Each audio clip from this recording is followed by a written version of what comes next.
మహాదేవుడ నీవే, మహాదేవుడ నీవే, సర్వదర్శి సర్వజ్ఞాని, సర్వదర్శి సర్వజ్ఞాని, సర్వవ్యాపి యేసు నీవే, సర్వవ్యాపి యేసు నీవే, మహాదేవుడ నీవే, మహాదేవుడ నీవే. నీదు కార్యము అద్భుతము, గొప్పది నీ ఆలోచన, నీదు సంకల్పం బలమైనది, సర్వ సృష్టికి కర్తవు నీవే, నీవే సర్వమందు ఉన్నవాడవు. నీదు కార్యముల్ అద్భుతముల్, గొప్పది నీ ఆలోచన, నీదు సంకల్పం బలమైనది, సర్వ సృష్టికి కర్తవు నీవే, నీవే సర్వమందు ఉన్నవాడవు, నీవే సర్వమందు ఉన్నవాడవు. మహాదేవుడ నీవే, మహాదేవుడ నీవే, రానున్న దినములలో స్థిరముగనుండ దయచూపుము, నన్ను నీకే అర్పించుకుందున్, నీదు మాటలు లోబడేదన్, నేడు నాతో మాట్లాడుము. రానున్న దినములలో స్థిరముగనుండ దయచూపుము, నన్ను నీకే అర్పించుకుందున్, నీదు మాటకు లోబడేదన్, నేడే నాతో మాట్లాడుము, నేడే నాతో మాట్లాడుము. మహాదేవుడ నీవే, మహాదేవుడ నీవే, మహామహిమతో వచ్చెదవు, లోకము నిన్ను చూడజాలదు, సంపూర్ణముగా సిద్ధపరచుము, ఇతరులను సిద్ధపరచెదన్, నిన్నే బహుమానముగా పొందేదన్. మా మహిమతో వచ్చెదవు, లోకము నిన్ను చూడజాలదు, సంపూర్ణముగా సిద్ధపరచుము, ఇతరులను సిద్ధపరచెదన్, నిన్నే బహుమానముగా పొందేదన్, నిన్నే బహుమానముగా పొందేదన్. మహాదేవుడ నీవే, మహాదేవుడ నీవే, సర్వదర్శి సర్వజ్ఞాని, సర్వదర్శి సర్వజ్ఞాని, సర్వవ్యాపి యేసు నీవే, సర్వవ్యాపి యేసు నీవే, మహాదేవుడ నీవే, మహాదేవుడ నీవే.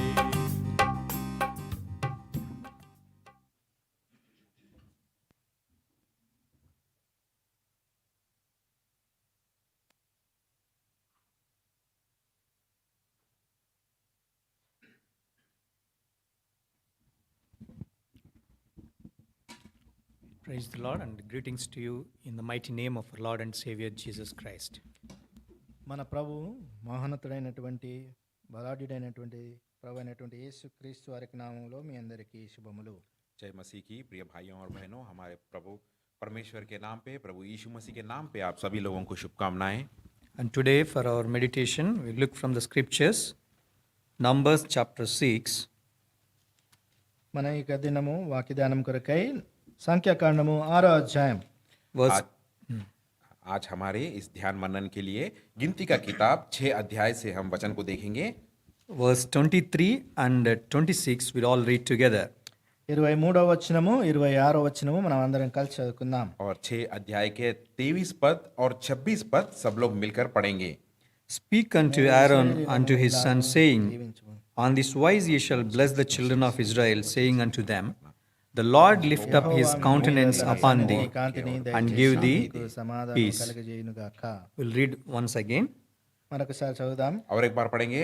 Speak unto Aaron and unto his sons, saying, On this wise ye shall bless the children of Israel, saying unto them, The Lord lift up his countenance upon thee and give thee और तुझे peace. Shanti they. Let us look to the Lord for his grace. కృప కొరకై దేవుని వైపు మనం చూద్దాం ప్రార్థనలో. सहायता के लिए परमेश्वर के और प्रार्थना में देखेंगे। Our loving Heavenly Father, gracious God, King of kings and Lord of lords, most high God, highly exalted, and Lord, seated upon the throne and above in the heavens, Lord, we praise thee, worship thee. We thank thee, Lord, for helping us to glorify thy name and in our personal worship as together here. And also, Lord, thy children and those who are away from this place, but yet united in the spirit and they worship thee, Lord. We thank thee, Lord, for speaking to us. And also, Lord, prepare us for this session.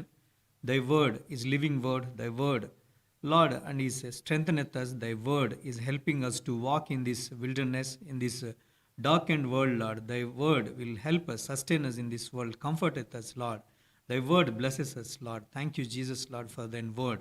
As, Lord, we are going to meditate it, we are not worthy to open thy book and to read, but it is thine grace and mercy that you have given us this boldness through thine blood, so that we could come to thine presence and to see unto your word, Lord, and speak to thy children.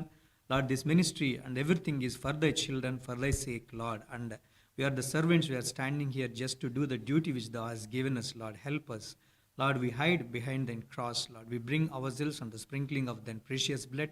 Cleanse me, wash me, and sanctify me. And also allow me to enter into thine holiest. And also, Lord, take care of those who are doing the translation. Be with them also, Lord. Fill them with thine spirit. Give them wisdom and knowledge, Lord. The unction of thine Holy Spirit may be upon all of us. And also thine spirit may be speaking to us and through each and every word which thou hast giving from above, Lord. Binding all dark satanic forces with thine resurrection power. We ask this prayer with thanksgiving in the highly exalted name of our Lord and Savior Jesus Christ. Amen. And here God is speaking to us through these verses. ఇక్కడ దేవుడు మనకు ఈ యొక్క వచనాల ద్వారా మాట్లాడుతున్నాడు మనతో. यहाँ पर परमेश्वर स्वयं ही उनकी बातों से हमसे बातें कर रहे हैं। And here in this situation, the Lord has commanded to Moses to bring all the congregation so that they can bless them. కాబట్టి ఇక్కడ దేవుడు మోషే అహరోనులకు ఆజ్ఞాపించి అక్కడ ఇశ్రాయేలు జనాంగం అందరినీ కూడా అక్కడ సమకూర్చి సమకూర్చడం ద్వారా వారిని ఆశీర్వదించాలని కోరింటున్నాడు. और यहाँ पर परमेश्वर ने मूसा और आरोन से ये आज्ञा दे रहे हैं कि सारी इस्राएल की प्रजा को इकट्ठा कर कर वहां पर ले आओ ताकि उनको आशीष दें। One of that blessing is in verse 26, the Lord lift up his countenance upon thee and give thee peace. ఆ యొక్క ఆశీర్వాదములో వాగ్దానంలో దేవుడు ఇచ్చినటువంటిది 26వ వచనంలో ఉంటున్నది. యెహోవా మీ మీద తన సన్నిధి కాంతి ఉదయింపజేసి మీకు సమాధానము కలుగజేయునుగాక. यहाँ पर हम उस आशीष के बारे में देखते हैं तो 26 पद में इस तरह का एक आशीष परमेश्वर उनको दे रहे हैं कि यहोवा अपना मुख तेरे और करे और तुझे शांति दे। And here we were meditating whenever God has given us time in this 2020, because this promise has given to our local church here. కాబట్టి ఇక్కడ స్థానికంగా ఉన్నటువంటి సంఘానికి ఈ 2020వ సంవత్సరపు సంఘ వాగ్దానముగా ఈ యొక్క వచనాన్ని మనకు అనుగ్రహింపబడి ఉంటున్నది. और जब भी हमें मौका मिले तो हम इस वचन के ऊपर ध्यान मनन कर रहे हैं। क्यों? इसीलिए कि इस 2020 साल में इस कलीसिया के प्रति इस वाचा और इस प्रतिज्ञा दिया गया। Before, God want to bless the congregation, and God has given some instructions to prepare themselves before coming into the presence of God. కాబట్టి దేవుడు ఈ యొక్క సంఘమును సిద్ధపరచడానికి దానికంటే ముందుగా వారిని దేవుని కొరకు, దేవుని యొక్క రాకడ కొరకై సిద్ధపరచడానికి ప్రభువు వారిని ప్రేరేపిస్తుంటున్నాడు. और यहाँ पर हम देखते हैं इस्राएल की प्रजा को वहां पर उन्होंने आशीष देने से पहले या इस समय के पास आने से पहले उन्हें कुछ बातें बता रहे हैं किस तरह वो अपने आप को तैयार कर कर यहाँ इस समय आना चाहिए. God has given some instructions to prepare themselves to come to the presence of God. కాబట్టి దేవుడు తన యొక్క సన్నిధికి రావడానికి వారు ఎటువంటి సిద్ధపాటు కలిగి ఉండాలనే దానికి కొన్ని నియమాలు ప్రభు వారికి ఇచ్చింటున్నాడు. यहाँ पर हम देख रहे हैं इस्राएल की प्रजा को परमेश्वर ने कुछ नियमें और कुछ बातें बताई है किस तरह वो अपने आप को तैयार कर तैयारी के साथ इस उनकी उपस्थिति में आना चाहिए. And we were meditating that how their camps according to the tribes they have to placed and around the tabernacle. కాబట్టి ఈ యొక్క గుడారము చుట్టూ వారి పర్ణశాలలు వారు ఏ విధంగా కట్టుకొని ఆ యొక్క దాని చుట్టూ వారు నివాసమై ఉండాలో దాని గురించినటువంటి వివరణ అక్కడ ఇస్తుంటున్నాడు. और जो तंबू उनके बीच में रखा गया था परमेश्वर की तंबू और उस तंबू के अनुसार उनके गोत्रों के अनुसार चारों ओर किस तरह अपने अपने गोत्र के अनुसार अपने डेरा डालना चाहिए ये भी परमेश्वर ने साफ तरह यहाँ पर बताया. And also we were meditating about and they should be careful and come out from the personal sin and also sin against the people and also sins within the families. కాబట్టి దేవుడు వారు ఎటువంటి జాగ్రత్తలు వహించాలో వారు వ్యక్తిగతమైనటువంటి పాపము నుండి పరివారమైనటువంటి పాపము నుండి సంఘ పాపము నుంచి వారు ఏ విధంగా బయటికి రావాలో దాని గురించినటువంటి నిర్దేశన కూడా ప్రభు ఇస్తుంటున్నాడు. और परमेश्वर ने उन्हें साफ तरह इस आज्ञा को दिया था और ये बातें बताई थी किस तरह वह अपने पापों को छोड़कर बाहर आना चाहिए. जो पाप अपने व्यक्तिगत रूप से हो, जो पाप पारिवारिक में अंदर हो या परिवार के अंदर हो और जो पाप कलीसिया या मंडली के प्रति हो, इन सारी पापों से किस तरह बाहर आना चाहिए. And especially today in this chapter 6, Numbers chapter 6, there is a special and information about how a person have to prepare himself to come to his presence. కాబట్టి ఇక సంఖ్యాకాండము 6వ అధ్యాయములో ఒక ప్రత్యేకమైనటువంటి ఒక వచనం ఉంది. వారు ఏ విధంగా వారిని వారు సిద్ధపరచుకొని రావాల్సి ఉంటున్నదో. और इस गिनती के किताब 6 अध्याय में एक प्रत्येक वचन या एक प्रत्येक बात यहाँ पर लिखा गया जिस बात के द्वारा हम अपने आप को अपने पापों से हम अलग करके बाहर आ सकते हैं. In order to obtain the promised blessings, that means the presence of God and his glory and his peace. కాబట్టి దేవుడు ఆ ఇచ్చినటువంటి ఆ యొక్క వాగ్దానాన్ని ఏ విధంగా పొందుకోవాలో ఆయన యొక్క శాంతి ఆయన యొక్క మహిమ ఆయన యొక్క సమాధానము ఏ విధంగా పొందుకోవాలనేది మనకు వారికి తెలియజేయబడింది. और यहाँ पर यह भी बात उनको साफ बताया गया जिस तरह परमेश्वर की प्रतिज्ञा को हासिल कर सके और जिस तरह उनके जीवन में शांति समाधान और परमेश्वर की महिमा किस तरह वो पा सके. Numbers chapter 6 verse 1 and 2 will all read together. సంఖ్యాకాండము 6వ అధ్యాయం మొదటి 2 వచనాలు. गिनती का किताब మరియు యెహోవా మోషేకు ఇలాగు సెలవు. फिर ये हो गिनती का किताब 6 अध्याय के पहले 2 पद आइए सब लोग मिलकर पढ़ते हैं. And the Lord spake unto Moses, saying, Speak unto the children of Israel, and say unto them, When either man or woman shall separate themselves to vow a vow of Nazarite, to separate themselves unto the Lord. ప్రత్యేకపరచునెడల వాడు ద్రాక్షరసమును మద్యమును మానవలెను. Here we find that Lord is speaking about a Nazarite. ఇక్కడ మనం చూస్తున్నాం వారు నాజీరుగా ఎవరైతే చేయాలనుకుంటున్నారో వారి గురించి ఉన్నటువంటి మాట. यहाँ पर हम एक प्रत्येक बात को देख रहे हैं वो है नाजीर रहना परमेश्वर के लिए. And it is a vow of being a Nazarite in the before the presence of God. దేవుని యొక్క సన్నిధిలో దేవుని ఎదుట నాజీరుగా ఉండడానికి ఒక ఒడంబడి చేసుకోవడం అనేది చూస్తుంటున్నాం. और ये नाजीर होना या नाजीर बनना परमेश्वर के साथ एक वांछा बांधने की तरह है. And to make such a vow, he has to be separate. He had to keep himself or he or herself to keep separate herself from this world. కాబట్టి ఈ నాజీరుగా ఉండుటకు తమను తాము వారు స్త్రీ అయినా పురుషుడైనప్పటికీ వారు తమ లోకం నుంచి వారు వేరుపరచుకున్నటువంటి జీవితం కలిగి ఉండాలి. और इस नाजीर होना या नाजीर बनना परमेश्वर के साथ वांछा बांधने के लिए वह अपने आप को इस दुनिया से एकदम अलग करके रहना चाहिए. And what happens next when a woman or a man when take a vow of Nazarite and separates himself for the God? దేవుని కొరకు పురుషుడే గాని స్త్రీయే గాని వారు నాజీరుడు అగుటకు వేరైనట్లయితే अगर हम देखते हैं वो स्त्री हो या पुरुष हो परमेश्वर के लिए जीने के लिए एक नाजीर होने के लिए जब वो निर्णय लेते हैं तो and verse 8 we will find this. 8వ వచనంలో మనం చూస్తున్నాం. तो 8 पद में इस तरह हम पढ़ते हैं, All the days of his separation he is holy unto the Lord. ప్రతిష్ఠితుడుగా ఉండును. और यहाँ पर लिखा गया अपने न्याय रहने के लिए सारे दिन वह यहोवा के लिए पवित्र ठहरा रहे. He is in holy and he is in holy unto his Lord. కాబట్టి యెహోవాకు ప్రతిష్ఠుడైనటువంటి పరిశుద్ధినిగా జీవించాలి. और वो इस तरह रहना चाहिए जिस तरह यहाँ पर लिखा गया, वह यहोवा के लिए पवित्र ठहरा रहे. And verse 7, 7వ వచనము, 7 पद में भी हम देखते हैं, he shall not make himself unclean for his father or for his mother or for brother, for his sister, when they die, because the consecration of his God is upon his head. This verse we need to see. Because the consecration of his God is upon his head. ఎందుకంటే ఇక్కడ మనం చూస్తున్నాం తన దేవునికి మీద కట్టుబడిన తల వెంట్రుకలు గాని తన దేవుని మీద కట్టుబడినటువంటి means his consecration of God is upon his head. यहाँ पर आखिरी भाग में हम देखते हैं, यहाँ पर परमेश्वर से कह रहा है, क्योंकि अपने परमेश्वर के लिए न्यार रहे का चित्र है उसके सारे पर होंगे. That means దేవుని యొక్క ప్రతిష్టత ఆయన యొక్క తల మీద ఉంటుంది. यहाँ पर हम साफ देख रहे हैं, क्योंकि परमेश्वर का जो प्रति या उनकी जो परमेश्वर के स्वरूप उसके ऊपर है.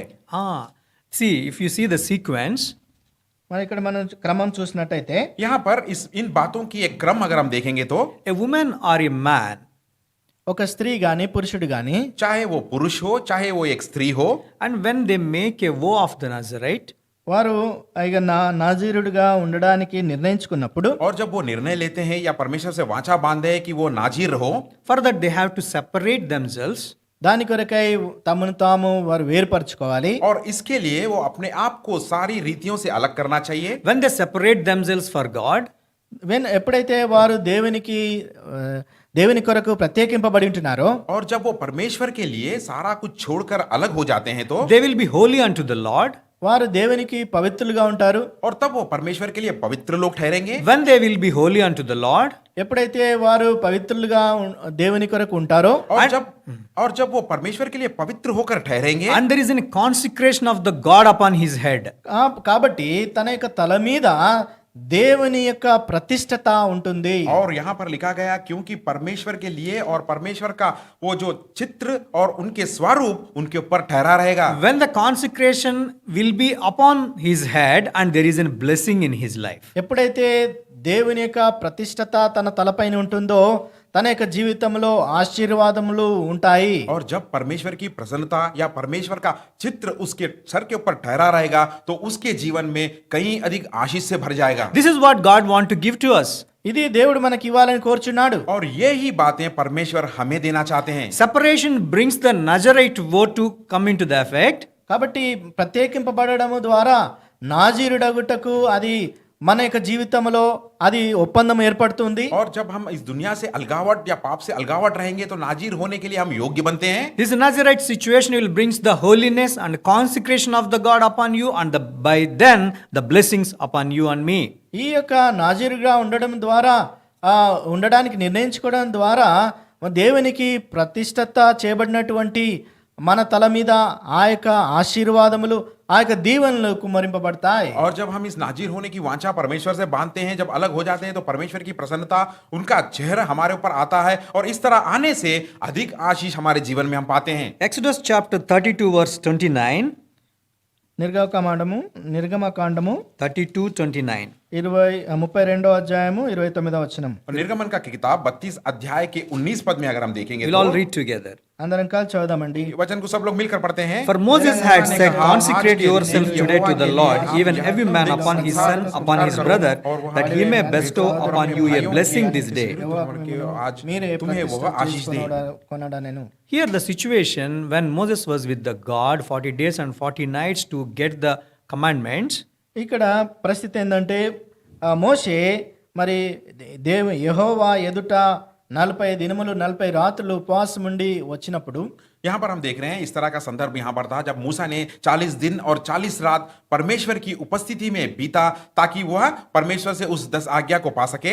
The congregation below, they made a golden calf and started worshipping it. కానీ అక్కడ సమాజం అంతా కూడా ఆ యొక్క పర్వతం కింద ఒక దూడను ఆ యొక్క బంగారపు దూడను చేసుకొని దాన్ని ఆరాధించడం మొదలుపెట్టినారు. और यहाँ पर हम क्या देख रहे हैं एक सादृश्य को, जब मूसा ने वहां पर नहीं था तो इसराइल की प्रजा और वहां की मंडली क्या करने लगे, एक सोने की एक गाय को या एक गाय को मूर्ति बनाकर उसे पूजा करना शुरू कर दिए। And the result of that, there is a curse of the Lord has come upon them, and the Moses has said, whoever it may be, your brother, your brother, or your mother, or whoever it may be, just go and fall upon them, and so that they may be removed from the congregation, so that, and then you will consecrate in such a way that the blessings of the Lord will be upon you. కాబట్టి ఆ సమయంలో మరి మోషే వారిని ఆజ్ఞాపించినది ఏంటంటే, మీ యొక్క సహోదరుడైనా సహోదరి అయినా ఎవరైనప్పటికీ మిమ్మల్ని మీరు ప్రతిష్ఠిత చేసుకోవడానికి వారి మీద పడి వారిని అక్కడి నుంచి తీసివేయడానికి వారిని చంపివేయమని చెప్పింటున్నారు. और इस तरह करने से परमेश्वर का क्रोध या परमेश्वर का शाप उनके बीच में आ गया। तब मूसा ने वहां की इस्राएल की प्रजा से कहा, आपके भाई हो या चाहे बहन हो या चाहे आपके जो बेटे हो, जाओ उनके ऊपर जाके गिरो ताकि परमेश्वर का क्रोध या परमेश्वर का शाप आपके बीच में से निकल जाए। The separation is such an extent that we should not care anybody, anyone, in order to be a consecrated person, a separated person for the service of God. ఇక ప్రతిష్ఠత అనేది ఎంత తీవ్రంగా ఉంటుందంటే, మనము ఒక వ్యక్తిని ఏమాత్రము గౌరవించడం కానీ ఆ యొక్క అంత లక్ష్య పెట్టే వారిగా ఉండకూడదు. ఎందుకంటే ఆ ప్రతిష్ఠత అనేది అంత తీవ్రమైనటువంటిది కాబట్టి. और जब हम परमेश्वर के लिए अलगावट हो जाते हैं इस नाजीर की तरह, अगर हम रहना चाहते हैं तो ये किस तरह होना चाहिए हमारे जीवन में। हम किसी चीज का लक्ष्य नहीं करना चाहिए, या किसी चीज की, या कोई भी व्यक्ति हो या कोई भी रिश्तेदार हो, उसे हम प्रामुख्यता नहीं देना चाहिए। And here in the Old Testament we find many laws and regarding this Nazarite, and we are not going to meditate those things. మరి ఇక నాజీరుడిగా ఉండడానికి పాత నిబంధనలో అనేక నియమాలు నిబంధనలు ఉన్నాయి, వాటిని మనము ధ్యానించాం ఇప్పుడు. यार नाजीर किस तरह होना चाहिए, किस तरह बनना चाहिए, इसके बारे में कई सारी बातें, कई सारी आज्ञाएं इस पुराने नियम में लिखा गया। इन सारी बातों को हम ध्यान नहीं करेंगे। Particularly in the Numbers chapter 6 it is written. మరి ప్రత్యేకంగా ఈ యొక్క 6వ అధ్యాయంలో రాయబడి ఉన్నవి. लेकिन एक प्रत्येक रीति में हम देखते हैं तो इस गिनती की किताब 6 अध्याय में इसके बारे में कुछ खास बातें लिखी गई। But we try to come into the New Testament where and how this separation speaks with us. కానీ మనం ఇప్పుడు నూతన నిబంధనలో ఏ విధంగా ఈ యొక్క నాజీరు అగుటకు ప్రత్యేకమైనటువంటి జీవితాన్ని విధాన్ని కలిగి ఉండాలో మనం చూద్దాం. और हम अब नए नियम की ओर जाते हैं, और नए नियम में इस अलगावट से जीना के बारे में क्या लिखा हुआ है उन बातों को हम देखेंगे। And Lord Jesus Christ, he is more than that. He is not, he need not to call him as a Nazarite, but he is more than that. He has separated himself for the service of the God. మన ప్రభు అయినటువంటి యేసు క్రీస్తు వారు నాజీరుడని పిలవడం అవసరం లేదు, ఎందుకంటే దానికి అధికంగా ఆయన జీవించినాడు కాబట్టి ఆయన ఇక లోకానికి అతీతమైనటువంటి జీవితాన్ని జీవించినాడు. और अगर हम हमारे प्रभु यीशु मसीह के बारे में देखते हैं, उनके बारे में अगर उनकी जीवन के बारे में हम देखते हैं, तो एक नाजीर होकर ही वो अपना जीवन नहीं बिताया, एक नाजीर से भी कहीं ज्यादा होकर अपने जीवन को एक अलगावट जीवन वो बिताया। And Hebrews chapter 7 verse 26 that Lord Jesus Christ himself separated from the sinners. హెబ్రీయులకు రాసినటువంటి 11వ అధ్యాయము 7:26. 27వ అధ్యాయం 26వ వచనములో మరి ప్రభు అయినటువంటి యేసు క్రీస్తు వారు స్వయంగా తాను మరి వేర్పరచుకున్నట్టుగా మనం He చూస్తున్నాం. separated from the sinners. ఇక పాపుల నుంచి ఆయన వేర్పరచుకున్నాడు. और इब्रानियों का किताब में इस तरह लिखा गया, इब्रानियों का किताब 7 अध्याय की 26 पद में यहाँ पर लिखा गया, प्रभु यीशु मसीह ने अपने आप को पापियों से कहीं ज्यादा दूर रखा और अलग रहा। He did not mingle with the sinners. పాపులతో కలిసిపోలేదు ఆయన. और यहाँ पर हम देखते हैं कि कहीं भी प्रभु यीशु मसीह ने पापों के साथ अपना जोड़कर नहीं रहे। And Hebrews chapter 12 verses 1 to 4, if you see, he resisted the sin even unto the blood. He shed the blood to resist the sin. మరి హెబ్రీయులకు రాసిన 12వ అధ్యాయము మనము 1 నుంచి 4వ వచనం వరకు మనం చూసినట్టయితే అక్కడ పాపమును నుంచి దూరంగా ఉండడానికి ఎదిరించడానికి ఎంతగా ఆయన వెళ్ళింటున్నాడంటే, ఎంత దూరం వెళ్ళాడంటే ఆయన రక్తాన్ని కూడా చిందించిన, ఆయన ప్రాణం కూడా అర్పించుంటున్నాడు. और इब्रानियों का किताब 12 अध्याय के पहले 4 पद में अगर हम देखते हैं तो प्रभु यीशु मसीह इस पाप से अलग होने के लिए या पाप को भगाने के लिए अपनी लहू बहाने के लिए भी वो तैयार थे. And also Philippians chapter 2 verse 6 and 7, and he did not treat himself as in reputation, and he did not care about his reputation, so that he become as a servant, and in order to fulfill to maintain the separated life. కాబట్టి ఫిలిప్పీలకు రాసినటువంటి 2వ అధ్యాయము 6-7 వచనాల్లో మనం చూసినట్టయితే ఆయన ఆ యొక్క దేవుని యొక్క స్వరూపి అయి ఉండి కూడా దాన్ని విడిచిపెట్టుకునే దగనటువంటి ఆశ, మరి ఆ యొక్క దగనట్టుదిగా పాపంని ఆయన ద్వేషిస్తూ ఆయన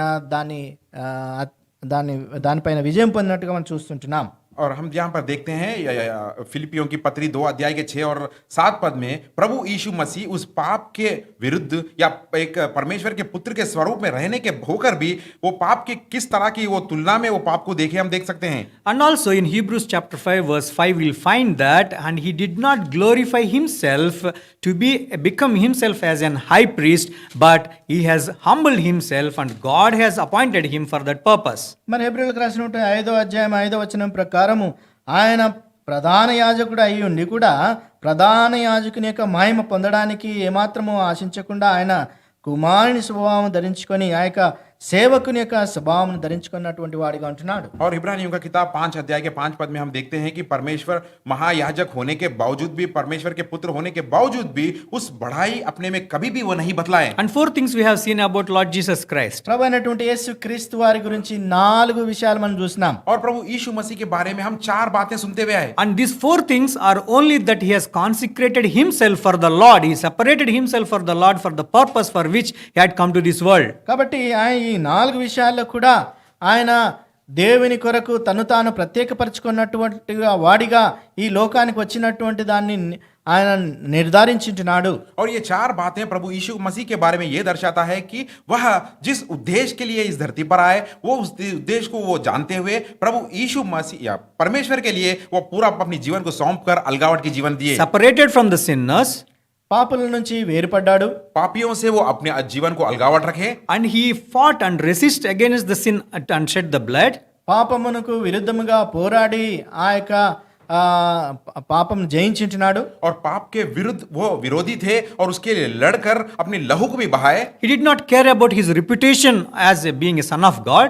ఆయన దేవుని కుమారుడై ఉండి కూడా దాన్ని ఎంచుకొని తగినటువంటి విడిచిపెట్టదటువంటి భాగ్యం కాదని ఎంచుకోలేదు. और वो परमेश्वर के पुत्र होने के बावजूद भी उस परमेश्वर का पुत्र होने का घमंड वो कहीं भी नहीं बताए. And he did not glorify and to be as an high priest on this earth. ఈ యొక్క లోకంలో ప్రధాన యాజకుని యొక్క మహిమ ఘనత పొందడానికి ఏమాత్రం ఇష్టపడలేదు. और वो उस महान याजक और महापुरुष रहने के लिए भी वो अपने आप को अलग रखे. And here why the high priest thing has come up?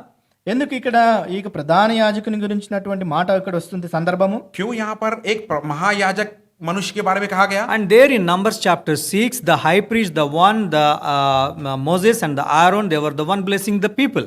ఎందుకంటే సంఖ్యాకాండము 6వ అధ్యాయంలో మనం చూస్తే ప్రధాన యాజకులైనటువంటి మరి మోషే అహరోనులు ఆ యొక్క జన సమూహమును ఆశీర్వదించుతున్నారు. क्यों? इसीलिए ये महायाजक मनुष्य के बारे में यहाँ पर क्यों कहा गया? क्योंकि गिनती के किताब 6 अध्याय में जाकर अगर हम देखते हैं तो यही प्रधान याजक, यही महान याजक इस्राएल की प्रजा को आशीष दे रहे हैं. And God has consecrated them in order to bless the people.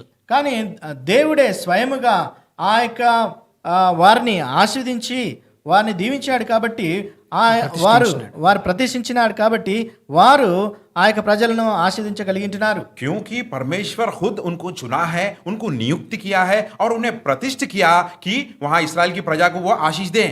But here the Lord Jesus Christ and he was taking the part of the high priest, but he did not glorify himself, but he is consecrated his life in order to bless us. కాబట్టి ప్రభు అయినటువంటి యేసు క్రీస్తు వారు ఆ యొక్క ప్రధాన యాజకుని యొక్క ఆ పాత్ర పోషించినటువంటి వాడు అయినప్పటికీ ఆ మహిమను ఆయన పొందకుండా మరి మన ఆ యొక్క ప్రతిష్ఠించబడినటువంటి వాడిగా మనల్ని ఆశీర్వదించుచున్నాడు. और यहाँ पर प्रभु यीशु मसीह इस महान याजक होने के बावजूद भी, परमेश्वर के पुत्र होने के बावजूद भी इस पर वो महिमा नहीं पाए, महिमा लिए नहीं, लेकिन पापियों के लिए वह मर गए. And this Lord Jesus Christ, and now he also wanted to consecrate us and separate us for his purpose. కాబట్టి ప్రభు అయినటువంటి యేసు క్రీస్తు వారు నిన్ను నన్ను కూడా ప్రతిష్ఠించడం ద్వారా ఆయన కొరకు ప్రత్యేకమైనటువంటి వారిగా వేరుపరచాలని కోరింటున్నాడు. और प्रभु यीशु मसीह की इच्छा अब यही है कि आपको और मुझको वो प्रतिष्ठित करे और उनके लिए हमें अलग करे, In order to bless us even in this world and also the world which is going to come with all his heavenly blessings.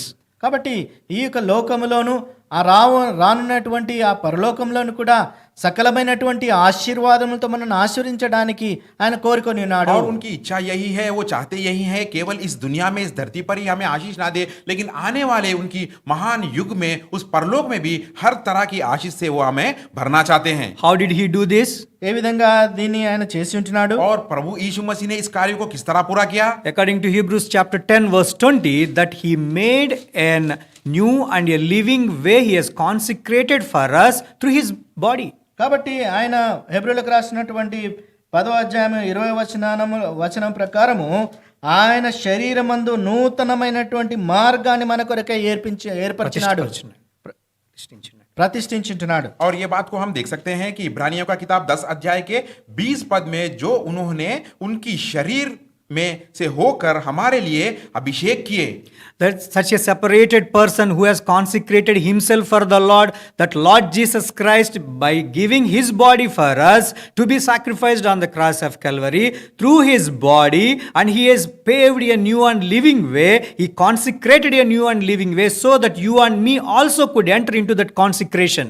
కాబట్టి అటువంటి ప్రభు అయినటువంటి యేసుక్రీస్తు వారు తాను వేర్పరచుకున్నటువంటి ప్రతిష్ఠింపబడినటువంటి ప్రభు అయినటువంటి యేసుక్రీస్తు వారు ఆయన మన కొరకు తన శరీరమందు ఆ యొక్క మార్గాన్ని ప్రతిష్ఠించి ఆ మార్గాన్ని ఏర్పరిచి తద్వారా నీవు నేను కూడా ఆ యొక్క ఆ ప్రతిష్టతలోను ఆ యొక్క ఆశీర్వాదంలోను మనము పాలిభాగస్థులమై ఉండాలని కోరింటున్నాడు. प्रभु यीशु मसीह परमेश्वर के लिए एक प्रत्येक जीवन, एक श्रेष्ठ जीवन, एक नाजीर का जीवन बिताए. सो प्रभु यीशु मसीह हमें भी उस तरह की एकता में लाने के लिए या उस तरह की परमेश्वर की जो प्रतिष्ठा में लाने के लिए अपने आप को वहां सौंप लिए.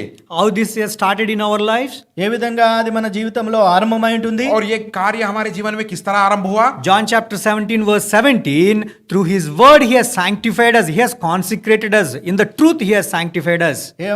యోహాను సువార్త 17వ అధ్యాయం 17వ వచనం ప్రకారము మనం చూసినట్టయితే తన వాక్యమందే మనల్ని ఆయన ప్రతిష్ఠించి ఉంటున్నాడు. और यूहन्ना का सुसमाचार 17 अध्याय के 17 पद में हम देखते हैं कि उनकी वचन के द्वारा ही वह हमें एकता में या उस प्रतिष्ठा में वो ले आए. He sanctified us by his truth.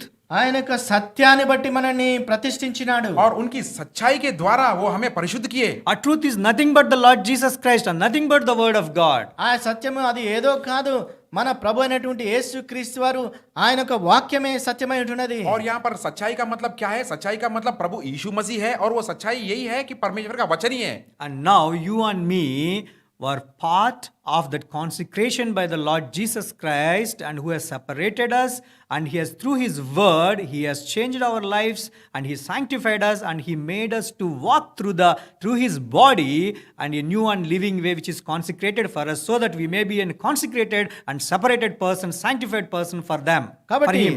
ప్రభు అయినటువంటి యేసుక్రీస్తు వారిలో నీవు నేను కూడా ఆ విధంగా ప్రతిష్ఠింపబడినటువంటి వారంగా, మనము వేరుపడినటువంటి వారంగా, ప్రతిష్ఠితమైనటువంటి జనాముగా ఆయన కొరకు వేరుపడబడినటువంటి వారిగా ప్రభు ఆ మార్గాన్ని మనకు ఏర్పరిచి స్థిరపరిచి ఉంటున్నాడు. और प्रभु यीशु मसीह का इच्छा और चाहत यही थी कि उनकी तरह हम भी अलगावट में रहे, एक प्रतिष्ठित जन होकर, एक प्रत्येक रीति में रहकर, उनकी जो प्रत्येक मार्ग, प्रतिष्ठित मार्ग जो हमारे लिए वो दिखाए गए, उस मार्ग में हम चलकर उनके लिए हम प्रतिष्ठित हो सके. And also he made us all the kings and the priests and a royal priesthood unto him. అంతేకాదు ఆయన మనని రాజులైనటువంటి యాజక సమూహముగా చేసి ఉంటున్నాడు. और केवल यही नहीं, प्रभु यीशु मसीह ने उनके लहू के द्वारा हमें एक राजा और याजकों की महानता हमें दी है। He made us a peculiar people on this earth. ఆయన మనల్ని ప్రత్యేకమైనటువంటి వింతైనటువంటి జనాంగముగా మనం చేసి ఉంటున్నాడు. और केवल यही नहीं, प्रभु यीशु मसीह ने उनके लहू के द्वारा एक प्रत्येक मंडली, एक प्रत्येक जन के जैसा हमें बनाया। When a person is taken vow to be a Nazarite, ఒక వ్యక్తి నాజీరుడిగా ఉండడానికి ఒక ఒప్పందం చేసుకున్నప్పుడు, जब एक व्यक्ति या एक मनुष्य एक नाजीर होने की, नाजीर की जीवन बिताने का निर्णय लेता है तो, and he should not drink the wine, అతడు ద్రాక్షరసము తాకూడదు, और ये द्राक्ष मद उसे पीना नहीं चाहिए, and he should not cut his hair, ఆయన తల వెంట్రుకలను కత్తిరించుకోకూడదు, और उसे अपने सर के बालों पर कैंची नहीं लेके आना he चाहिए, should not touch the dead body, ఆ యొక్క మృతదేహాలను ముట్టుకోకూడదు, और एक मरे हुए शरीर को हाथ नहीं लगाना and चाहिए। so that in the society a person with the long hair, actually the long hair for a man, it's an abomination. కానీ మన సంఘంలో మనం సాంఘికంగా మనం చూసినట్టయితే ఈ యొక్క ఒక వ్యక్తి, ఒక పురుషుడు మరి పొడగాటి ఎంటికలు కలిగి ఉంటే అది ఏయముగా ఉంటుంది. और इस संसार में या इस धरती पर अगर हम देखेंगे कि एक व्यक्ति लंबे लंबे बाल के साथ हो, तो समाज में उसको देखेंगे तो एक शापित व्यक्ति के जैसा उसे देखते हैं, And they will see as a peculiar person.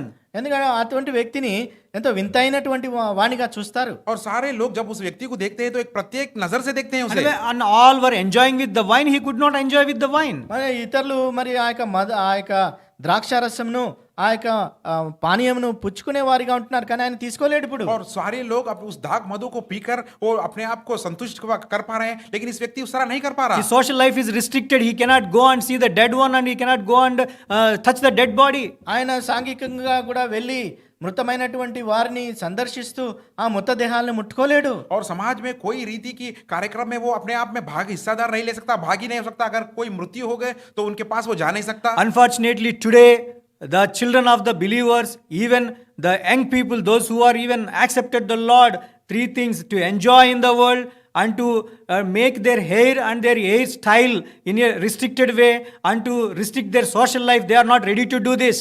కాబట్టి ఎంతో దురదృష్టమైనటువంటి కార్యం ఏంటంటే, మన యొక్క పరిశుద్ధుల్లో కూడా వారి యొక్క పిల్లలు మరి ఈ యొక్క జీవిత విధానాన్ని ఎంతో విచిత్రముగా చేసుకుంటూ ఏ విధమైనటువంటివి నిర్దేశించవలసినటువంటి వాటిని నిర్దేశించకుండా ఎంతో బహిరంగమైనటువంటి జీవితాన్ని జీవించే వారిగా ఉంటున్నారు. और आज के दिन में एक दुख भरी बात हम देखते हैं कि एक विश्वासी होने के नाते हमारे परिवारों में भी, हमारे बच्चों में भी हम देखते हैं कि इस तरह का एक भी गुण लक्षण उनमें नहीं है। वो जो अपने बाल को जिस तरह रखना चाहिए वह उस तरह नहीं रख पा रहे। परमेश्वर के विरुद्ध उनकी चाल चलन है, उनके बाल का ढंग और उनकी जो चाल चलन में हम कोई भी चीज नहीं देख सकते जो परमेश्वर की प्रसन्नता लाए। When God has set apart from everyone to made as a peculiar people, yes, if you are not a socialized person, you are not in the social network active, people see you are peculiar. This is what God wants. కాబట్టి దేవుడు మిమ్మల్ని ప్రత్యేకమైనటువంటి వారిగా, వింతైనటువంటి వారిగా చేసి ఉంటున్నాడు. అవును, మీరు ఇక సోషల్ మీడియాలో కానీ దేంట్లో మీరు పాల్గొనండి, అది నిజము. మీరు దేవుడు మిమ్మల్ని ప్రత్యేకంగా ఉంచినాడు కాబట్టి వారిని మిమ్మల్ని వింతైనటువంటి వారిగా చూస్తారు తప్పకుండా. और ये बात सच है कि परमेश्वर ने हमें प्रतिष्ठित किया, हमें अलग रहने की कोशिश किया। तो जब आप सामाजिक रीतियों से या सामाजिक की जो चाल चलन है, सामाजिक के कार्यक्रमों में आप भाग नहीं लेंगे, तो हाँ, आप सही हैं, आप परमेश्वर के लिए एक प्रत्येक है। और जो लोग आपको देखते हैं तो एक अलग नजर से आपको देखेंगे। And here this Nazarite condition, two ways it will be happen. కాబట్టి ఈ యొక్క నాజీరుని యొక్క జీవితంలో రెండు విధాలుగా సంభవిస్తుంది. और इस एक नाजीर होने की व्यक्ति में हम इस दो तरह की संभवों को देख सकते हैं। When God chooses a person to be a Nazarite, ఒకటి దేవుడు ఆ వ్యక్తిని ఎన్నుకొని నాజీరుగా ఆయన చేస్తాడు.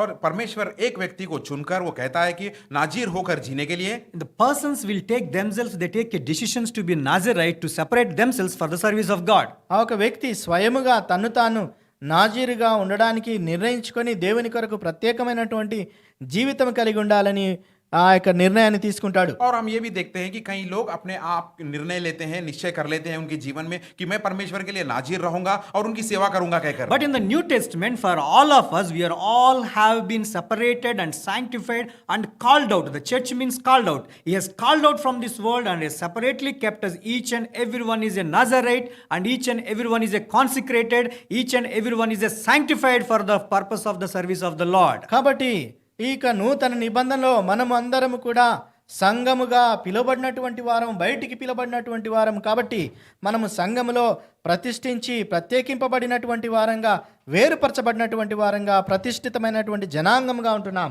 और नए नियम में इस तरह हमें बताया जा रहा है, कहा जा रहा है कि हर एक व्यक्ति को बुलाया गया जो मंडली के अंदर है, कलीसिया में अंदर है. कलीसिया का मतलब यही है कि वो दुनिया से या संसार से अलग किए गए हैं और सब परमेश्वर के प्रतिष्ठित किए गए हैं और परमेश्वर के लिए नाजीर के जरा जीने का लिए कहा गया. And the consecration and sanctification of the God is upon all of on our heads. కాబట్టి దేవుని యొక్క ప్రతిష్టత, దేవుని యొక్క ఆ యొక్క ప్రత్యేకత అనేది మన యొక్క తలలపైన అది ప్రతిష్ఠింపబడి ఉంటున్నది. और केवल यही नहीं, परमेश्वर की उपस्थिति, उनकी प्रतिष्ठा और उनका चिन्ह हमारे सरों के ऊपर रखा गया. And the blessings of the God is upon our head.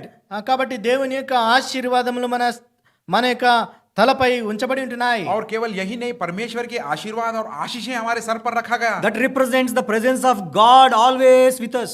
అది మన దేవుని యొక్క ప్రత్యక్షత, సన్నిధి నిరంతరం మనతో ఉన్నదని మనకు జ్ఞాపకం చేస్తుంది. और इन सारी बातें क्या दर्शाता है कि परमेश्वर की उपस्थिति और परमेश्वर की सन्निधि हमेशा हमारे साथ है.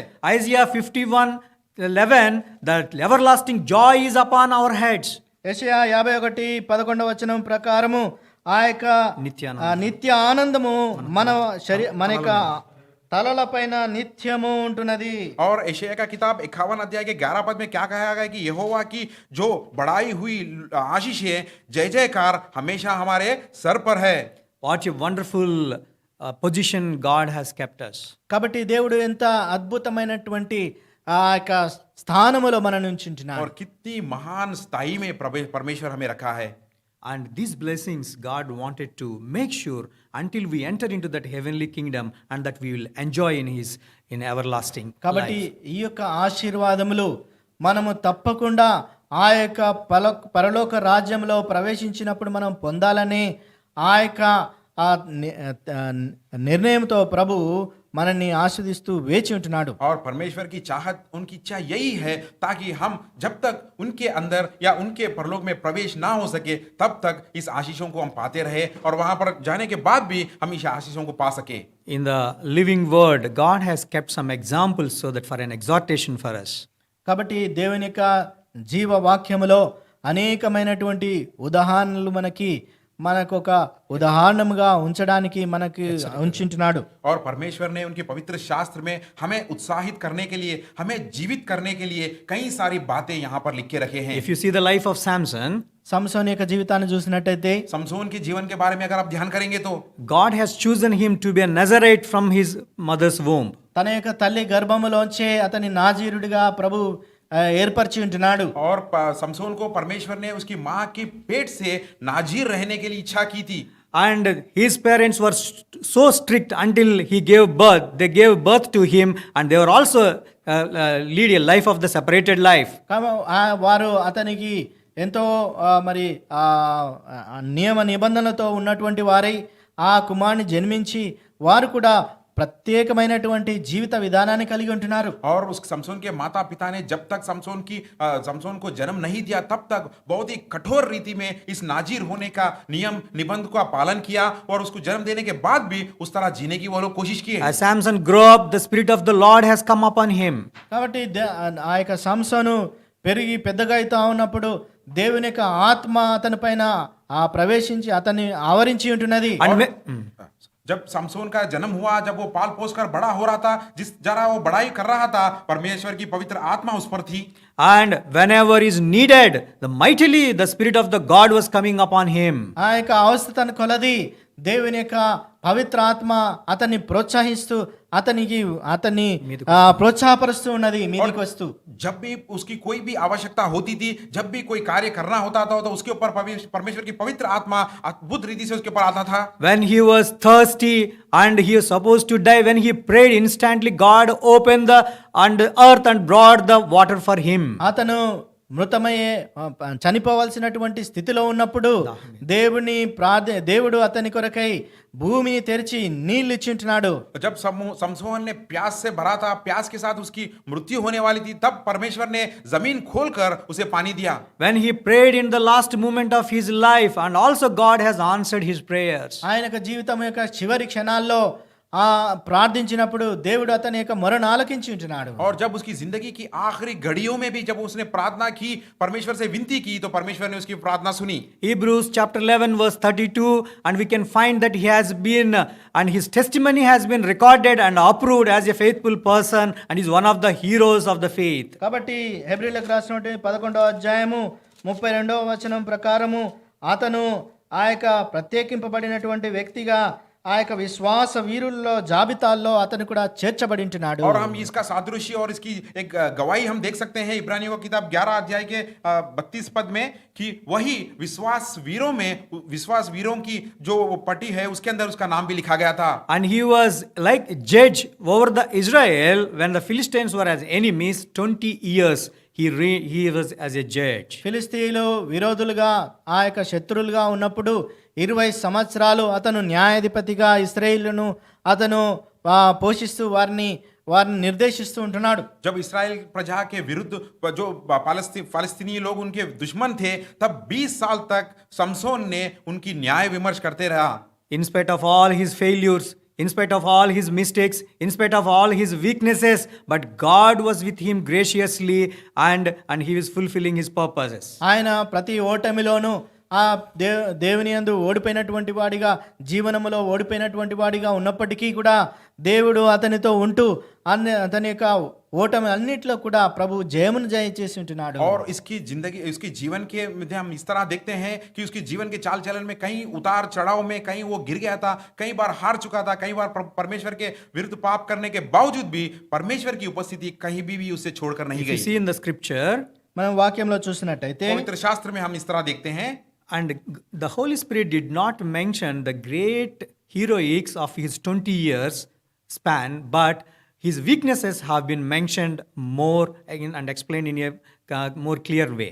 దేవుని యొక్క వాక్యంలో మనము ఆత్మ ద్వారా ఈ యొక్క 20 సంవత్సరాల్లో ఆయన చేసినటువంటి ఆ యొక్క అఖండమైనటువంటి విజయాలు సాధించినటువంటి వాటిని లిఖించలేదు, కానీ తన యొక్క పతనమైనటువంటి ఓడిపోయినటువంటి స్థితులన్నీ కూడా लेखिंपबड़ी ఉంటున్నాయి. पवित्र शास्त्र में हम देखते हैं कि जो 20 साल वो इस्राएल की प्रजा के न्याय विमर्श बनकर रहता था, जब वो जो साहस कार्य किए, महत्वपूर्ण अद्भुत कार्य किए, उसके बारे में ज्यादातर दिखाई नहीं दिया, लेकिन उसकी थोड़ी सी जिंदगी में जहां पर वो गिर गया था, जहां पर वो हार चुका था, उनके बारे में कहीं ज्यादा यहां पर लिखा गया. The much more mighty and strength he got from the Lord, and much more deeper valley his weaknesses are.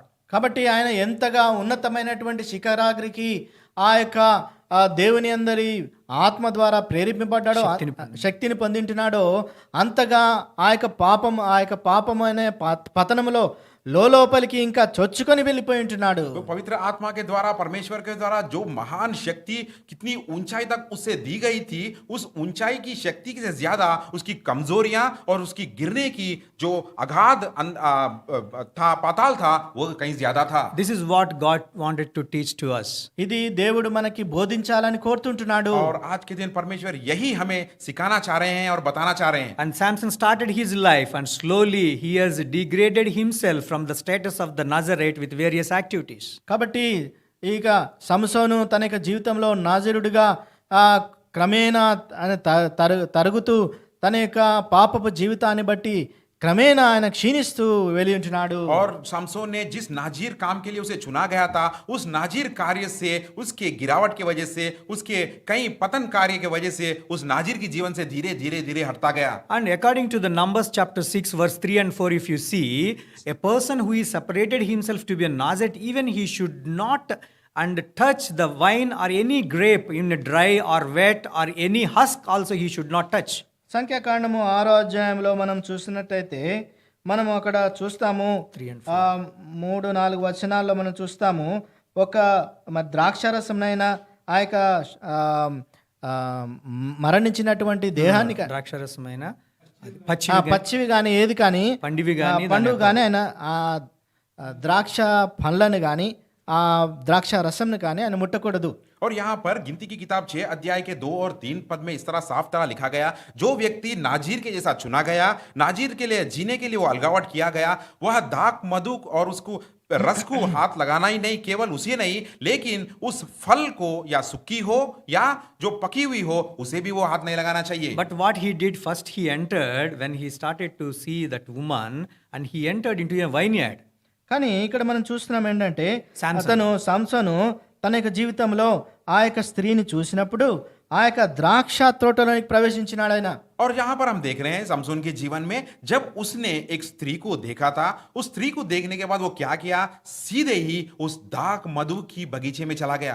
First of all, he should be away from the Philistines because they are the Gentiles. He should not like her, they should not love her, he should not have anything towards them. But he liked that woman to get married, a Philistine woman, which is a Gentile enemy to the God's people. కానీ ఇక్కడ చూసినట్టయితే ఆయన ఆ యొక్క ఫిలిస్తీయురాలైనటువంటి ఆ స్త్రీని అతను ప్రేమించకూడనటువంటి ఆ యొక్క శత్రువులైనటువంటి వారికి దూరంగా ఉండవలసినటువంటి దాన్ని ఆయన ప్రేమించుంటున్నాడు. ఆమెను వివాహం చేసుకోవడానికి ఆయన వెళ్ళి ఉంటున్నాడు. यहाँ पर परमेश्वर की बात के अनुसार समसोन को ना फिलिस्तियों के ओर देखना है, ना उनसे कोई स्नेह का, ना उनसे कोई दोस्ती करना चाहिए, ना उनसे घुल मिलना चाहिए, क्योंकि वह इस्राएल की प्रजा की शत्रुएं हैं. केवल समसोन ने यही बात को भूलकर जब उसने उस फलस्तीनी स्त्री को देखा था तो उसे प्यार करने लगा और उसे पाने के लिए गया वो. And on the way he went to the vineyard, and which where he should not go. ఆ యొక్క ద్రాక్ష తోటలోనికి ఆయన ఎటువంటి విధానంలో వెళ్ళినాడంటే అక్కడ వెళ్ళకూడనటువంటి నిషేధింపబడినటువంటి ఆ స్థానంలోనికి వెళ్ళి ఉంటున్నాడు. और जिसके लिए जिस जगह जाने का लिए इनकार है, उस इनकार जगह में उस धाक मधु की बगीचे में वो चला गया. And there in the Philistines, he made a feast. Feast means where the drinking is there, and there 7 days feast he has made, and as a custom of that area. కానీ అక్కడ మనం చూసినట్టయితే ఆ ప్రవేశించి అక్కడ 7 దినాలు ఆ యొక్క పర్వమును అక్కడ తిని తాగుచు అక్కడ ఫిలిస్తీన్లతో ఆ యొక్క ఆడంబరంగా ఉన్నాడు. మర్యాద చొప్పున వారి మర్యాద, ఫిలిస్తీన్ల యొక్క మర్యాద చొప్పున. और वहां पर वो केवल गया ही नहीं, वो फिलिस्तियों के आचार के अनुसार उनसे दोस्ती की और उनके लिए उसने एक दावत मनाया, जो दावत उनके आचार क्रम के अनुसार 7 दिन तक चला, जहां पर खाना पीना सब कुछ चलता है. And everything on the way, and also and when and next time and on the way he touched a carcass of a lion, and where he's also defiled himself. ఆయన వస్తున్నటువంటి సమయంలో కూడా ఆ మార్గ మధ్యంలో ఆ యొక్క సింహం యొక్క ఆ యొక్క మరణించినటువంటి కళేబరమును ముట్టి అపవిత్రుడై ఉంటున్నాడు కూడా. और जब ये सब सारी चीजें कर कर वो लौट कर आ रहा था तो रास्ते में एक मरे हुए शेर की हड्डियों को भी वो छुआ था. And there is a Leviticus chapter 10 verse 10. We will read one verse. లేవియకాండము 10వ అధ్యాయము 10వ వచనంలో ఒక వచనం మనం చదువుదాం. लेवियों की व्यवस्था 10 अध्याय के 10 पद में हम एक वचन को पढ़ते हैं. 10వ అధ్యాయము 10వ వచనము. लेवियों की व्यवस्था 10 अध्याय का 10 पद. आइए सब लोग मिलकर पढ़ते हैं. మీరు ప్రతిష్ఠింపబడిన దాని నుండి లౌకికమైన దానిని అపవిత్రమైన దాని నుండి అపవిత్రమైన దానిని వేరు చేయుటకు, పవిత్రమైన దాన్ని వేరు చేయుటకు, जिससे तुम पवित्र और अपवित्र में और शुद्ध और अशुद्ध में अंतर कर सको. Here it find that ye may put difference between holy and unholy, and between unclean and clean. And that means there is a difference between holy and unholy, and clean and unclean. There is a difference, that the difference must be known to that person. కాబట్టి ఒక వ్యక్తికి ప్రతిష్ఠింపబడిన దానికి, లౌకికమైన దానికి, మరి ప్రతిష్ఠింపబడిన దానికి మరి ఆ వేరనేది ఆ పవిత్రమైన దానికి అపవిత్రమైన దానికి వేరనేది తెలిసి ఉండాలి. और उस व्यक्ति को ये बात साफ तरह पता होना चाहिए, पवित्र क्या है, अपवित्र क्या है, शुद्ध क्या है और अशुद्ध क्या है. इसके अंदर जो अंतर है उसे जानना चाहिए. For that what they have to do? దాని కొరకు వారు ఏం చేయాలి? और इस तरह की जानकारी होने के लिए उन लोगों को क्या करना चाहिए. Verse 9. 9వ వచనము. 9 पद पढ़ते हैं. Do not drink wine nor strong drink, thou or thy son with thee, when ye go into the tabernacle of the congregation, lest ye die. It shall be a statute for ever throughout your generations. తాగకూడదు మీరు. If they drink the wine and the strong drink, and they will lose this understanding of the holy thing, unholy thing, and consecrated thing and non-consecrated things. కాబట్టి ఆ విధంగా వారు ఆ గుడారంలో ప్రవేశించినప్పుడు ఆ యొక్క ద్రాక్షారసం ఒకవేళ తాగినట్టయితే పవిత్రమైనటువంటిది, లౌకికమైనటువంటి, అపవిత్రమైన నుంచి పవిత్రమైన దాని గురించినటువంటి భేదము తెలుసుకోలేనటువంటి వారిగా అపవిత్రులుగా అయిపోతారు. क्यों इन लोगों को इस दाख मधु को नहीं पीना चाहिए? जो क्योंकि जब तंबू में वो प्रवेश करेंगे तो अशुद्ध क्या है, शुद्ध क्या है वो नहीं पहचान पाएंगे, पवित्र क्या है, अपवित्र क्या है वो लोग जान नहीं पाएंगे. Being consecrated person Samson, and when he went into this vineyard and this wine and all these things, he lost the discrimination which is holy, which is unholy, which is clean and unclean thing, and he started deteriorating his position. కాబట్టి నాజీరుడైనటువంటి ఈ యొక్క సంసోను ఆ యొక్క ద్రాక్ష వనంలోనికి ప్రవేశించడం ద్వారా ఆ యొక్క పండుగ జరిపించుకుంటూ ఆ యొక్క ఆచారాలను జరిపించుకుంటూ ఉన్నప్పుడు ఏది పవిత్రమైనటువంటిదో నిషిద్ధమైనది ఏదో తెలుసుకోలేనటువంటి పరిస్థితిలో ప్రవేశించున్నాడు. ఆయన అపవిత్రతలోనికి ప్రవేశించుంటున్నాడు. एक अलगावट के व्यक्ति जो समसोन, जो प्रत्येक रीति से परमेश्वर से चुनाया गया सो व्यक्ति, नाजीर होने वाला समसोन जब इस कार्य में प्रवेश हो गया था, उस दावत में चला गया था और उस दाख मधु की बगीचे में चला गया, पीने लगा, तो वो सब कुछ भूल गया कि शुद्ध क्या है, अशुद्ध क्या है, पवित्र क्या है, अपवित्र क्या है, वो जान नहीं पाया. The important lesson that which we need to learn from Samson's life, we are going to see it now. ఆ యొక్క ప్రాముఖ్యమైనటువంటి ప్రత్యేకమైనటువంటి అంశము సంసోన్ యొక్క జీవితంలోంచి మనం నేర్చుకోవాల్సింది ఇప్పుడు మనం చూద్దాం. यहाँ पर अब समसोन की जीवन से हमें एक मुख्य बात क्या सीखना चाहिए उसके बारे में अब हम ध्यान करेंगे. After this feast of this wine, ఈ యొక్క మరి ద్రాక్ష రసము తాగుతూ పండుగ జరిపించుకున్న తర్వాత उस धाक मधु पीने वाली उस धाक मधु की जो दावत उसने किया था वो होने के बाद his wife, and further to open that riddle, and 7 days she was crying and requesting at the feet of the Samson. కాబట్టి అతనికి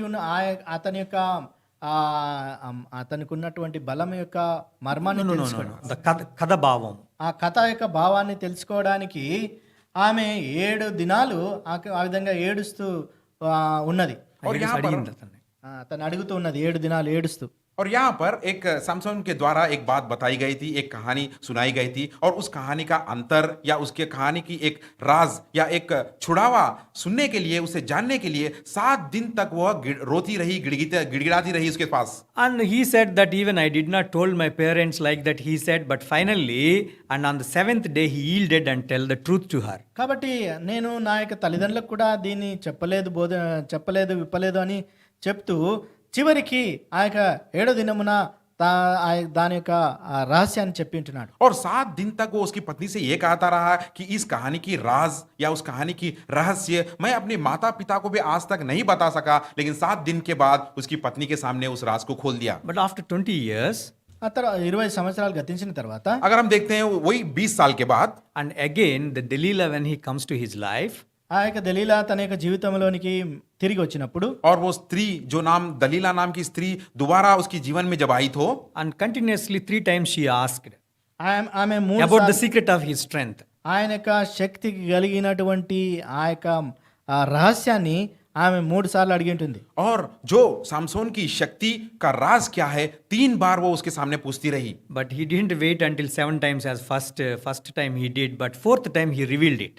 ఆయన ఇంతకు మునుపు ఆమె 7 దినములు ఏడ్చినప్పుడు ఆ యొక్క 7 దినాలకు వరకు వేచి ఉంటున్నాడు. కానీ ఇప్పుడు 4 దినంలోనే దాని యొక్క రహస్యాన్ని బయలుపరిచినాడు. और पहले तो समसोन ने उस कहानी की राज या रहस्य बताने के लिए 7 दिन तक इंतजार किया और 7 बार वो पूछे तक वह चुप रहा, लेकिन इस समय सिर्फ तीसरी बार में ही चौथी बार वो राज को खोल दिया. God gave him sufficient time to understand, to realize his mistakes, to find what is happening around me, what I need to do, but he didn't have that discrimination, that understanding, and that he fall into that prey at the end. కాబట్టి దేవుడు తనకి సమయాన్ని ఇచ్చినాడు.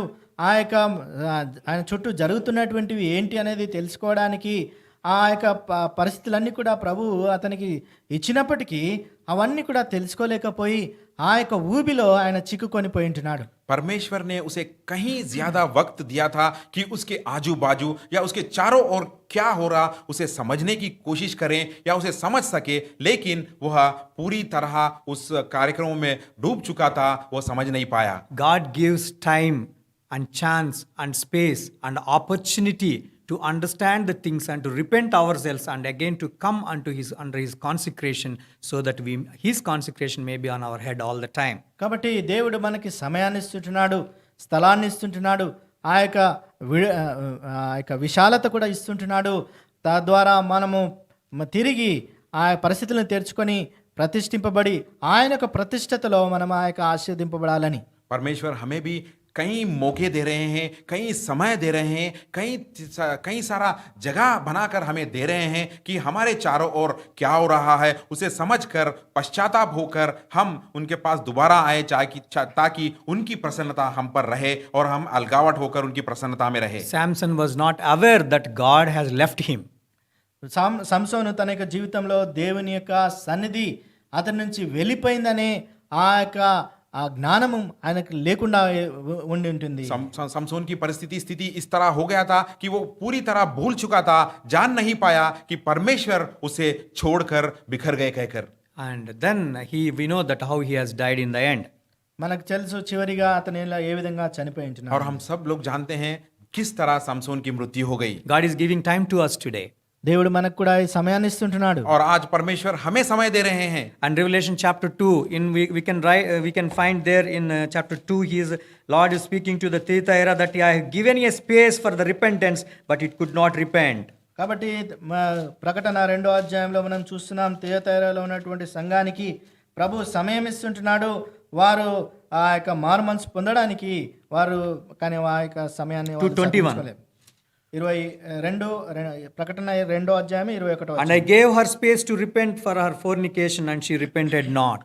మారు మనసు పొందుటకు నేను దానికి సమయం ఇచ్చితిని గాని తన జారత్వమును విడిచిపెట్టక మారు మనసు పొందనల్లది. प्रकाशित वाक्य 2 अध्याय के 21 पद में परमेश्वर हमें साफ बता रहे हैं कि मैंने उसको मन फिराने के लिए आवाज दिया, पर उसने अपने व्यभिचार से मन फिराने का निश्चय नहीं चाहती थी. And also when the adulterous woman has been caught and brought in the presence of the Jesus Christ, he said he has forgiven and go and no more sin.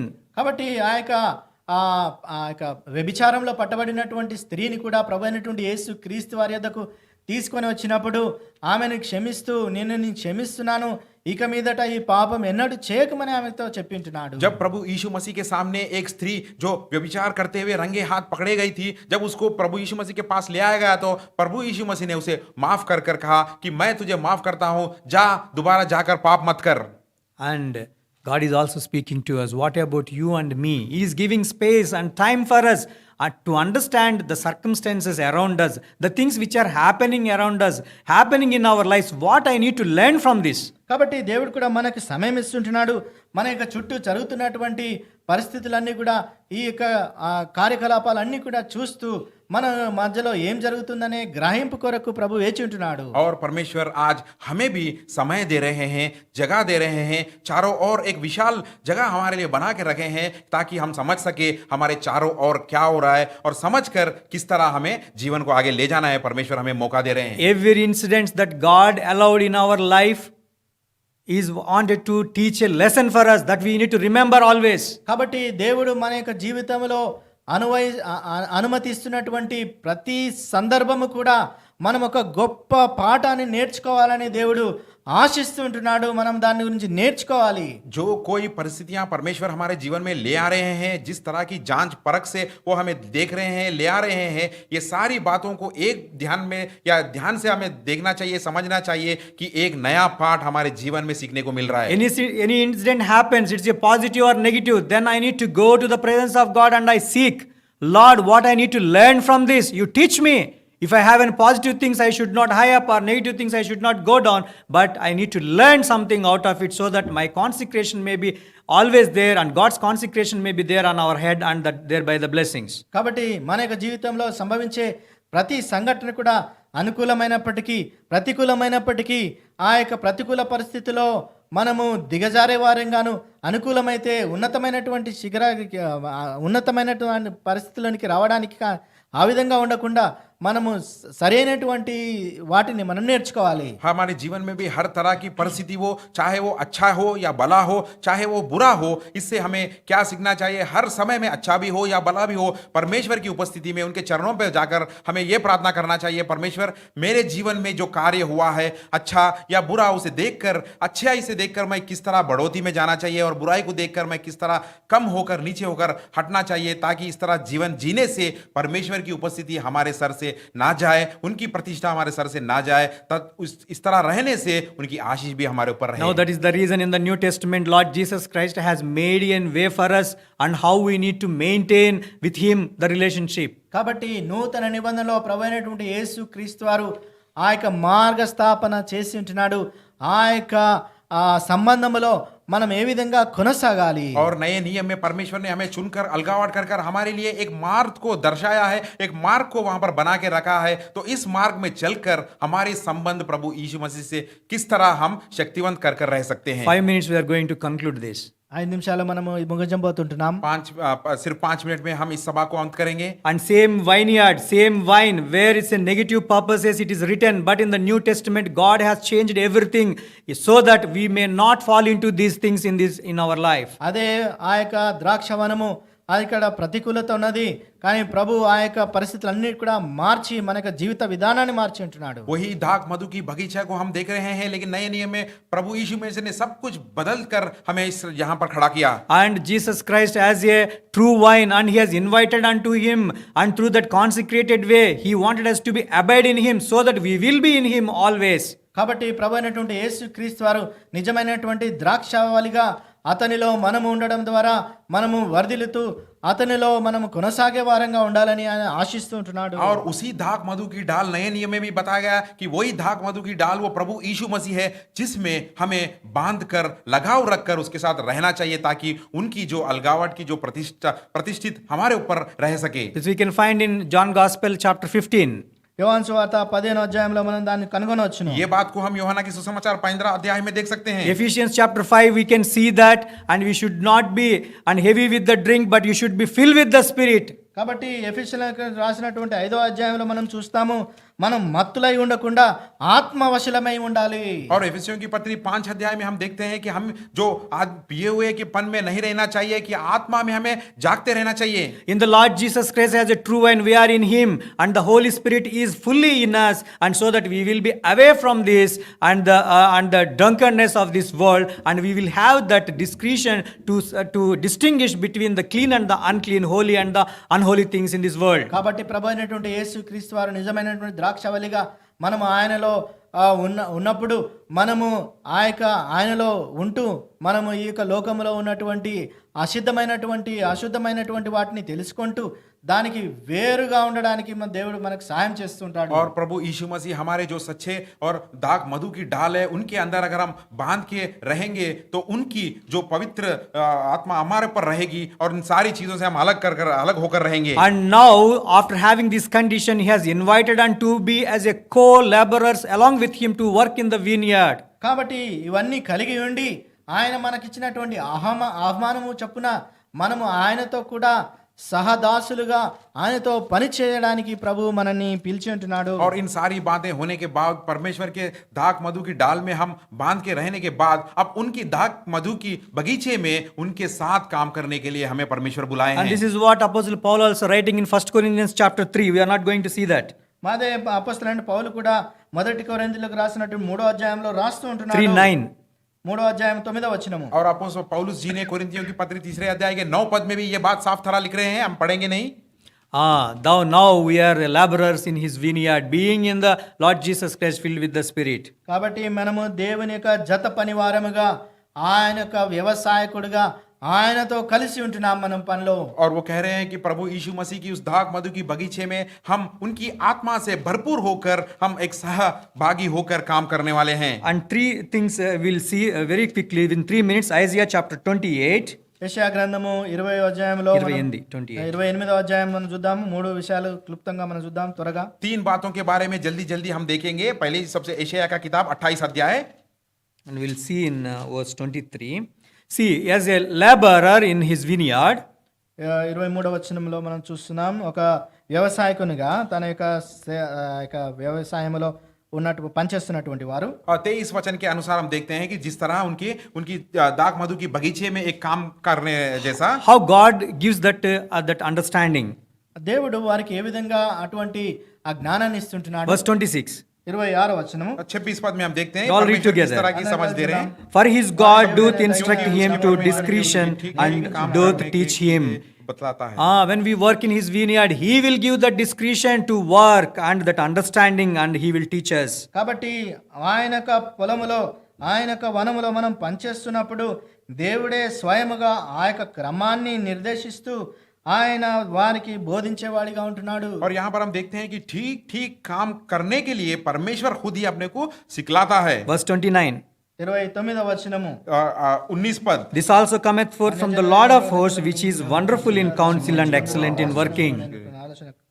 And that he will give us that understanding, that excellency of his knowledge and his discretion to us, so that we will be able to work along with him in his vineyard. కాబట్టి ఆయననే మనకు స్వయముగా ఆశ్చర్యమైనటువంటి ఆలోచన శక్తి, అధికమైనటువంటి బుద్ధిని అనుగ్రహించి ఆయన యొక్క వ్యవసాయములో పనిచేసే వారంగా మనని సిద్ధపరిచేవాడిగా और ఉంటున్నాడు. उनकी बगीचे में उनकी खेत में काम करने के लिए परमेश्वर खुद अद्भुत अद्भुत युक्ति और महाबुद्धि अनुग्रह करते हैं. And finally, చివరిగా आखिरी में James chapter 5, యాకోబు 5వ అధ్యాయము 7 and 8.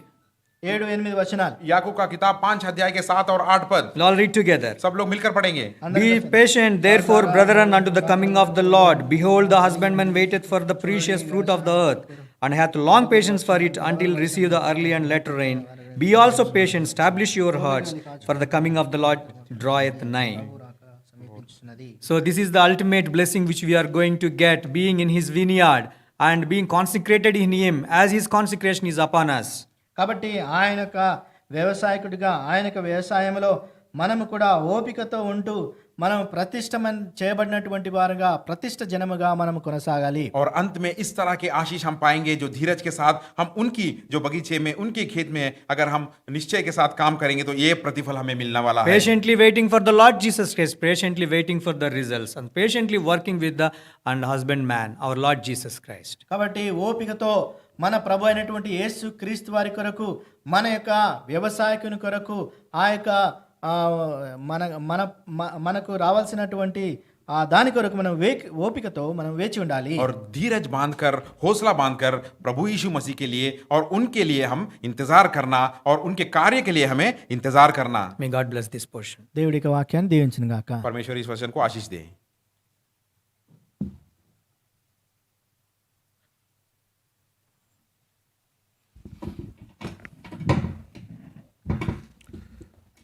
Thank God for the word of God. ఇచ్చినటువంటి దేవుని యొక్క వాక్యానికి దేవునికి వందనస్తులమైన जो वचन परमेश्वर हमारे बीच ले आए हैं उसके लिए हम उनके आभारी और धन्यवाद करते हैं. For our weekly promise, we will turn our scripture to Isaiah 40, verse 26. చూడండి, ఈ యొక్క వార వాగ్దానం కొరకు యెషయా గ్రంథము 40వ అధ్యాయము 26వ వచనం. और इस सप्ताह इस हफ्ते की वांछा के लिए, इस हफ्ते की प्रतिज्ञा के लिए आइए यशायाह का किताब 40 अध्याय का 26 पद. Let's read together. सब लोग मिलकर पढ़ेंगे. Lift up your अपनी eyes on आंखों high को ऊपर and उठाकर behold देखो who has किसने created these things that इनको bringeth forth सींचा. the host by वह number. In He calleth them all by name, by the greatness निकालता of his उन might, सभी by के his नाम strong ले लेकर power. बुलाता है. वह ऐसे सामर्थ और अत्यंत बली है कि वह उसने कभी बिना उन्हें नहीं रहता. Lift up your eyes on high. He will not fail because he has every power to deliver you. కాబట్టి మరి మీ కన్నులు పైకెత్తి చూడుడి, సమస్తం కూడా మరి ఆయన సృష్టించినటువంటి వాడు, అధిక శక్తి కలిగిన వాడు, ఆయనే విడిపించుకున్నాడు. और यहाँ पर लिखा गया अपनी आंखें उठाकर देखो किसने उनको सींचा, जो हर चीज में हमको निकालता है और हमें फलवंत करता है. May God bless us, and we'll pray and conclude with this meeting. ఈ దేవుడు ఆశీర్వదించును గాక. ఈ ప్రార్థనతో ఈ కూడికను మనం ముగించుకుందాం. परमेश्वर इस वाक्य को, इस प्रतिज्ञा को आशीष दे. प्रार्थना के साथ इस सभा को हम अंत करेंगे. Our gracious God, Heavenly Father, we thank you and praise you for this blessed day, blessed time. You have been so gracious.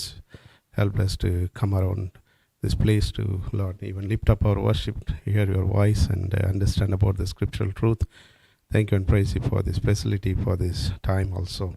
As many of our dear ones, Lord, attended and watching and going to watch these precious words, may God, the Holy Spirit, work in and through in their life, bring the understanding of our Lord Jesus Christ, the Father, and the Holy Spirit to live a life, consecrated life, and also, Lord, to come out from the fiery trial and temptations, even Lord, our difficult times. You have been so gracious in helping many areas in our life. We thank you and praise you. Thank you for past many days. You have helped us so much time. We were struggling, but Father, who helped us in various ways, lifted us from all these troubles and trials, and giving us that peace, the godly peace, which rules and governs in our mind and thought and our hearts, which helps us to understand about mightiness of our Lord Jesus Christ, about our Father and the Holy Spirit also. May it be continued. Thank you and praise you for our dear brothers who have shouldered this ministry. Bless them and watch over them also. We do remember, Lord, our dear brothers and sisters, those who are waiting for the blessedness. Have mercy upon them. Also praying for the sickness. People also touch and heal them. May not be sickness continued in their life. Those who are waiting for the Lord blessed things, we pray for them. Through this ministry, through this verse, they may be encouraged, they may be warned, they may be, Lord, even consecrate themselves so that a pure and holy life may be lived on this earth until we reach to you, until you come and receive us also. As we, Lord, hear that patiently we may wait until you, Lord, propose that things which you have in our mind and thought. Thank you and praise you for all the blessings. Once again, I commit this meeting, the loving care, asking this prayer in the name of Lord and Savior, Jesus Christ. Amen. The grace of the Lord Jesus Christ and the love of God and the communion of the Holy Ghost rest and abide with us both now and forevermore. Amen. Praise the Lord.